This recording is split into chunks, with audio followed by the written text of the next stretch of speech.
Now to the NFL's LeBron.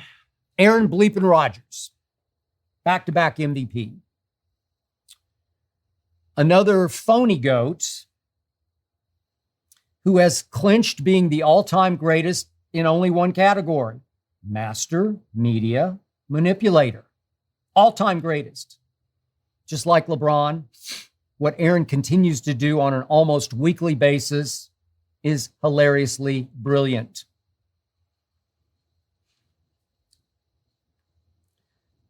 Aaron Rodgers just choked again at home in yet another fourth quarter, another big playoff game.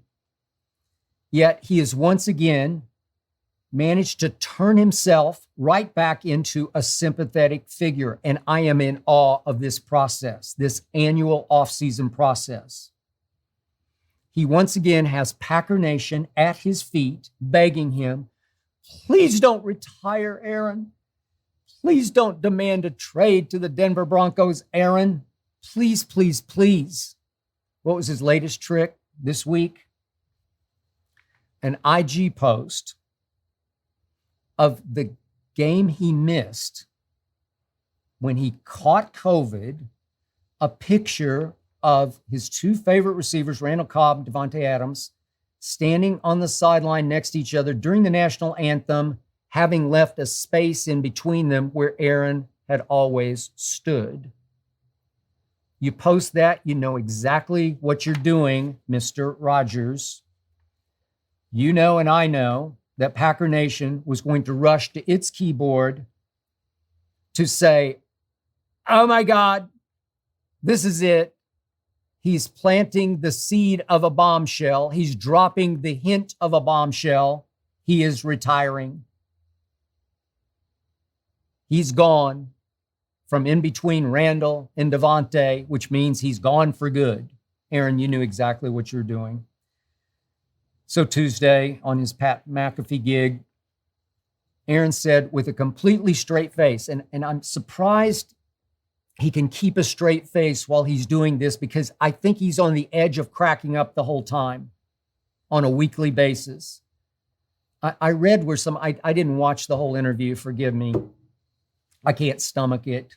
But there were those, I think, on Twitter who suspected they had heard a female laugh in the background. I don't know if he's still with Shailene or not. Supposedly they had broken up, but then he talked about it as if they were still very much together and very much in love, and that she was a big reason he had won back-to-back MVPs. I don't know, but I would get that if there was a female chuckle in the background, because if it was Shailene or somebody else close to Aaron, I have no idea.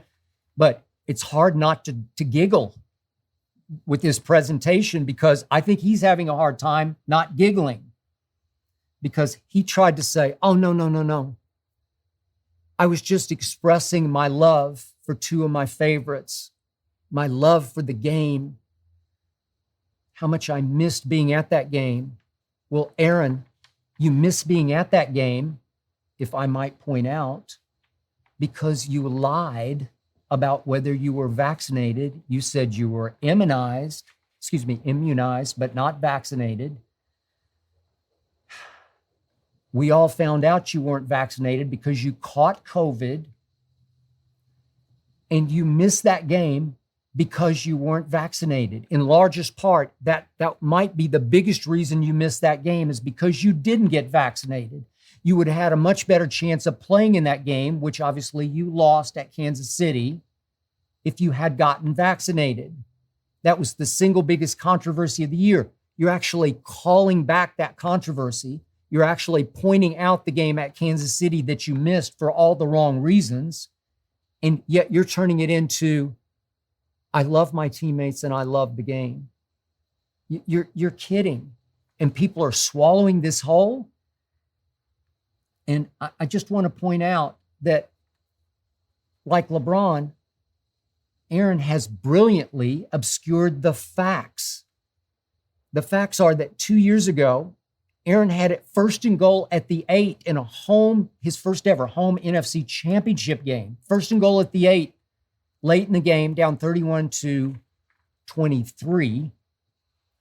And Aaron bleeping Rodgers failed 3 straight times We've shown it again and again on Undisputed. You know what I'm talking about.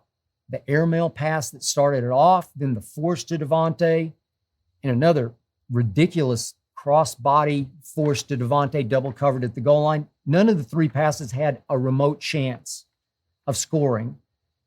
And the young coach, Matt LaFleur, said, I've seen enough. I'm going to take the field goal that's going to make it 31-26. You're kidding.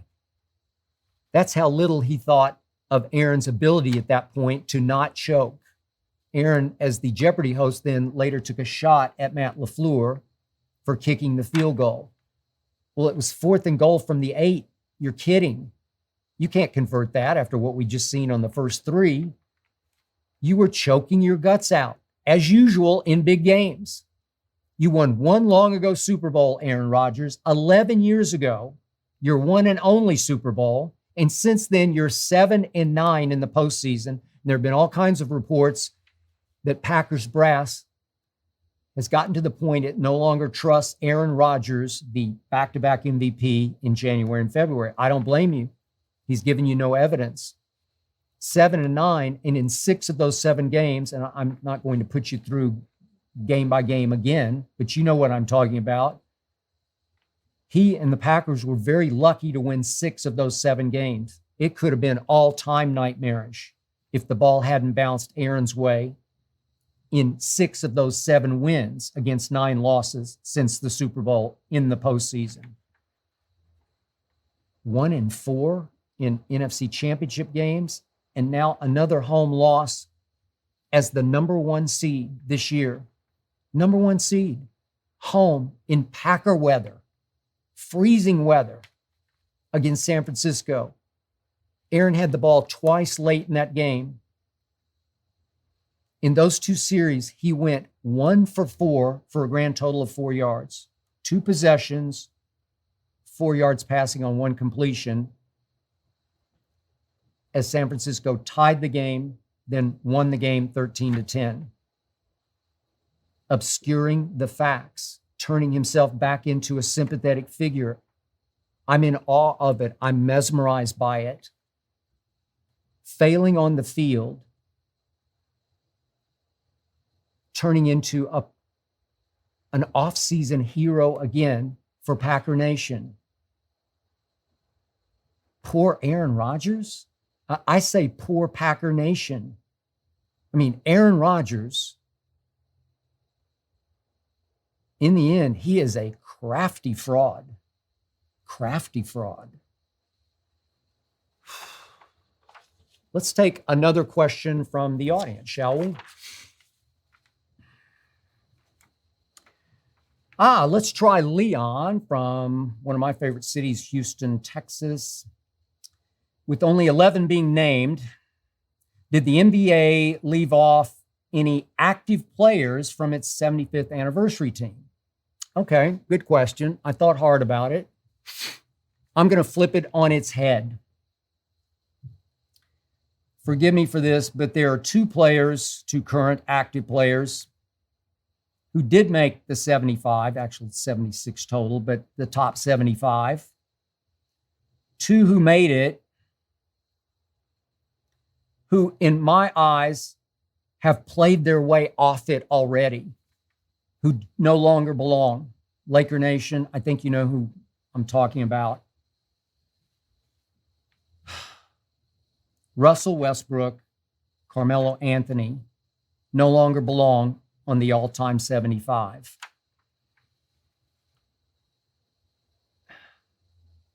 It's hard for me to continue to talk about Russ, but he has been exposed. His childhood dream of playing for his Lakers in the LA area that he grew up in has turned into his worst nightmare. Exposed. I guess I keep saying he's a slam dunk first ballot Hall of Famer, but the more I watch him, the harder it is to wrap my arms back around that concept. Because I've said it from the start, Russ is nothing but a solo act of a stat machine who actually hinders his team's ability to win basketball games.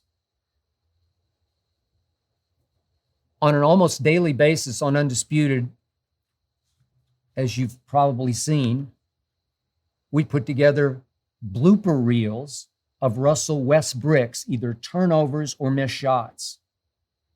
Off a 2 for 11 or a 3 for 15 game, it's missed shots. Off a 5, 6, 7, 8, 9 turnover game, it's the turnovers. Russ is leading the league in turnovers again. He has led it 4 times. He's placed second 4 times. He is the all-time turnover machine. But they're not just turnovers.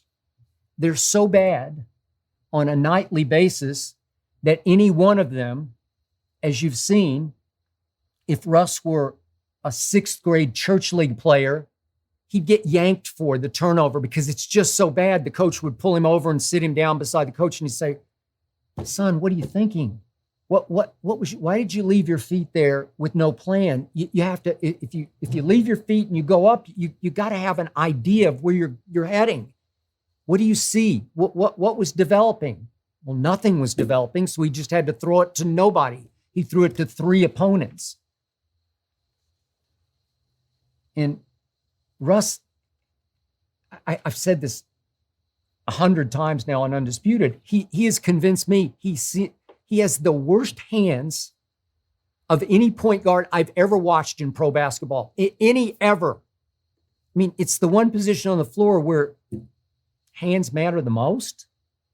Your hand dull, ability to dribble and control the basketball, pass the basketball. He just can't hang on to the basketball. He was not gifted with great hands, the worst hands of any point guard I've ever seen. Is he a rebounding demon? Yeah, he's the greatest point guard rebounder I've ever seen. And it gets you what? It gets you stats. It gets you 4 of the last 5 years. He averaged a triple-double, something we never thought we'd ever see.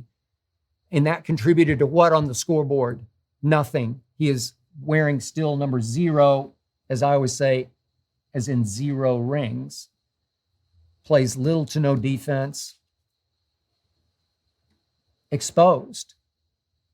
I was almost relieved that he didn't actually go to the All-Star game in Cleveland to be introduced live the way LeBron was. It was just on video that he waved. I was relieved for him that he was spared the agony of having to stand before all those people as a top 75 when he's once again leading the league in turnovers. Brings me to Carmelo. I like Carmelo a lot. I think he's a good dude. But if you look hard at his career, he was in LeBron's draft, so he's played a long time. But he's just been hanging on now for about the last 5 years. Just hanging on. Nothing but a high-volume shooter and scorer. He did lead the league in scoring 1 time, way back in 2013.